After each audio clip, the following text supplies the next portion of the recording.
Good morning, কেমন আছো তোমরা সবাই? আশা করি সবাই খুব ভালো আছো, আমিও খুব ভালো আছি। আজকে হলো বৃহস্পতিবার আর 23 তারিখ ইংরেজি। তো আজকে তোমাদের বলেইছিলাম আমার দেওরের বিয়ে আছে, তো এখন বেজে গেছে 12টা। তো তার জন্য আমি এখন স্নান করে চলে এসেছি, মেকআপ করবো আজকে। আমি এবার আমার মেকআপের জিনিসপত্র নিয়ে আমি এসেছি। সবার প্রথমেই আমার ময়শ্চারাইজারটা মেখে নিলাম। আর তারপরে তো সবাই জানো স্টেপ বাই স্টেপ কীভাবে মেকআপ করতে হয়। আসলে কি বলো তো, নিজের মুখের মেকআপ করার জন্য না কখনো মেকআপ আর্টিস্ট হতে হয় না। মেকআপ করতে করতেই শেখা যায় যে আমার মুখে কোন জিনিসটা মানাচ্ছে আর কোনটা মানাচ্ছে না। তো অনেক দিন আগে থেকেই মেকআপ করতে করতে এখন শিখেই গেছি যে কি ইউজ করলে আমার ফেসটাকে ভালো লাগবে দেখতে আর কি ইউজ করলে ভালো লাগবে না। তো কোনো দিনই আমি সেই রকমভাবে উগ্রভাবে মেকআপ করি না, হালকা ফুলকা মেকআপ করতে আমি বেশি পছন্দ করি। মেকআপ করে নিয়ে তারপরে আর তোমাদের সঙ্গে বেশি কথা বলতে পারিনি, সোজা চলে এসেছি বিয়ে বাড়ি, মামা শ্বশুরের ছেলের বিয়ে। তো অনেক সকালেই আসতে বলেছিল, আরও সকালে, তো আসতে পারিনি। তো এইখানে দেখো আমার দেওরটা, ওর বিয়ে। সবাই এখন বেরোচ্ছে যে হচ্ছে জল সইতে যাবে, সেই জন্য।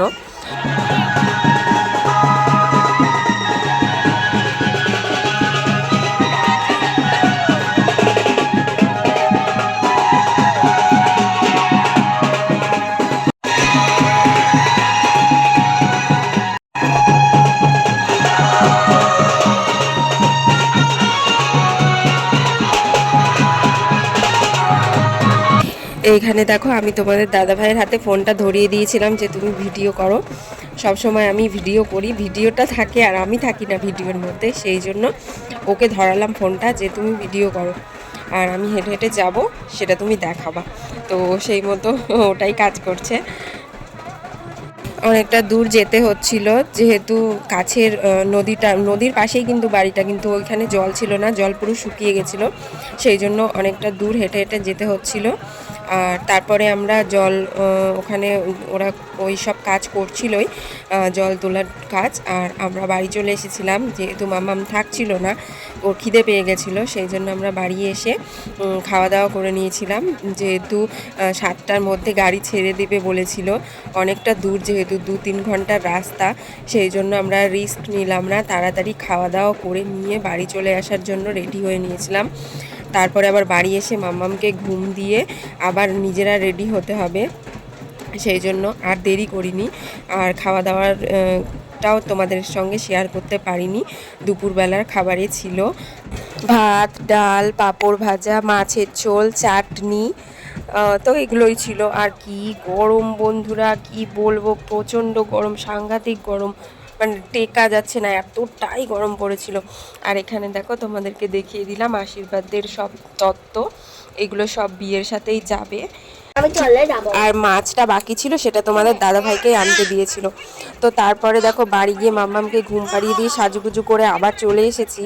এখানে বর বেরোচ্ছে এখন, কী সব নিয়মপত্র আছে, নিয়মকানুন, সেগুলো এখন করা হচ্ছে। আর গরমে তো সমানে ঘেমেই যাচ্ছি, মেকআপ সম্পূর্ণ ধুয়ে মুছে যাচ্ছে, মানে চেহারা দেখা যাচ্ছে না, এক একজনের কী অবস্থা, এত গরম পড়েছে। তার উপরে আরেকটা সমস্যা, বাসে করে যেতে হবে, আর বাসটা কোথায় না 1 কিলোমিটার দূরে রেখেছে, হেঁটে হেঁটে যেতেই তো অর্ধেক হয়রান, তারপরে আবার বাসে করে যেতে হবে। আমার তো এটা ভেবেই টেনশন লাগছে যে আমি এতটা দূর যাব কিভাবে। তো যাই হোক, ঠাকুরের নাম নিয়ে চলেই গেলাম বাসে করে। অসুবিধা হচ্ছিল একটু, তো কি করব, আনন্দর জন্য চলেই গেলাম। তো এখানে দেখো বিয়েবাড়ি চলেও এসেছি আমরা, বিয়েবাড়িতে ঢুকছি এখন। চোখ মুখের অবস্থা তো দেখা যাচ্ছে না, দেখাচ্ছি তোমাদেরকে পরে। চলো প্রথমে বিয়েবাড়িতে ঢুকে পড়ি। প্রথমে ঢুকে আমরা হচ্ছে টিফিন দিল আমাদেরকে একটা জায়গায় বসিয়ে, আর টিফিনে কি কি ছিল সেটাও চলো তোমাদেরকে দেখিয়ে দিই। টিফিনের ব্যবস্থাটা খুবই ভালো করেছিল, এক একজনকে একটা করে ব্যাগ দিয়ে দিচ্ছিল, সেখানকার মধ্যে টিফিনগুলো ছিল, তো সেটাই সিস্টেমটা ভালো করেছিল।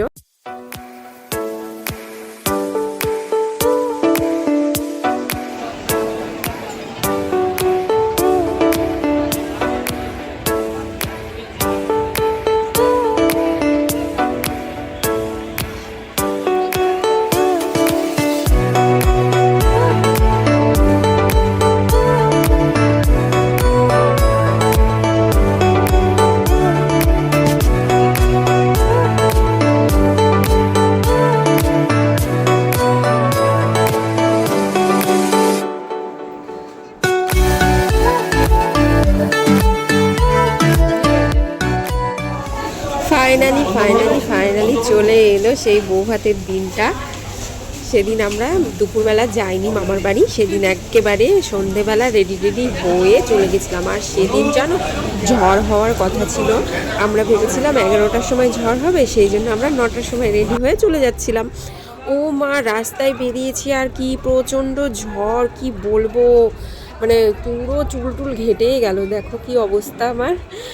তো এরকমভাবে সেজেছিলাম আমি বৌভাতের দিন। হালকা শাড়ি পরেছিলাম, প্রথমে না একটা ভারী শাড়ি পরছিলাম, দেখছি পরে শুধু মানে পরেছি আর কি গরম, ঘেমে যাচ্ছি সমানে। তো আমি ভাবলাম এটা পরে তো আমি থাকতে পারবো না, সেই জন্য ওটা খুলে আবার এই হালকা শাড়িটা পরলাম। আর এখানে দেখো বৃষ্টি শুরু হয়ে গেছে, কি অবস্থা। আর লজটা না প্রচণ্ড ছোট, এখানে না কোনো বসার জায়গাই নেই তেমনভাবে। এখানে আমরা খাবারের জায়গাতে কয়েকটা চেয়ার পাতা ছিল, সেখানে এসে বসে রয়েছি আমরা শ্বশুরবাড়ির ফ্যামিলিরা মিলে। আর ওইখানে দেখো সবাই বৃষ্টির মধ্যে দাঁড়িয়ে ভিজছে। সেরমভাবে বৃষ্টি ছিল না, হালকা হালকা বৃষ্টি ছিল।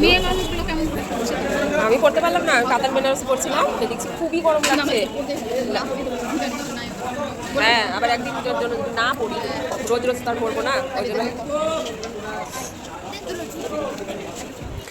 তো তারপরে এখানে আমরা কয়েকটা স্টার্টার নিলাম।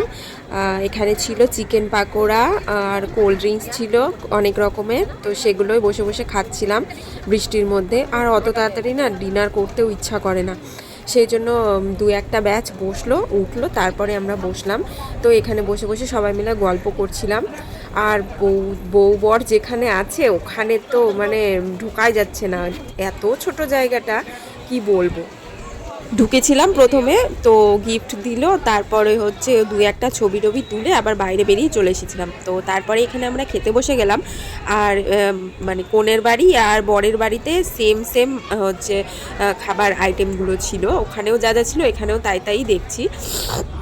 তো চলো খাওয়া দাওয়া করে নিই, খাওয়া দাওয়া করে নিয়ে তারপরে একটুখানি থাকবো, দাঁড়াবো, দেখবো, তারপরে চলে যাব বাড়ি। তো চলো আমরা খাওয়া দাওয়াটা করে নিই।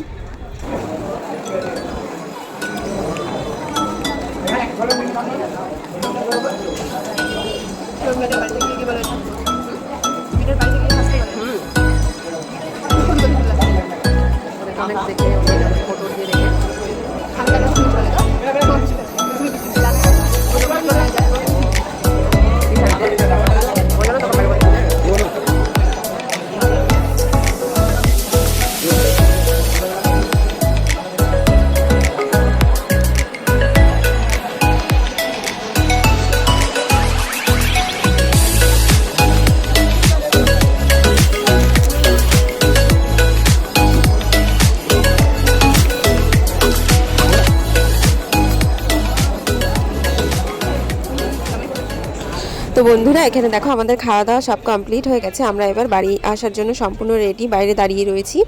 তো আজকের ব্লগটা তোমাদের কেমন লাগলো, দেওরের বিয়ের আর বৌভাতের দুটো ব্লগ একসাথে আমি ছেড়েছিলাম। তো ভালো লাগলে সবাই লাইক করো আর আমার চ্যানেলটাকে প্লিজ সাবস্ক্রাইব করে দিও। গুড নাইট বন্ধুরা, টাটা।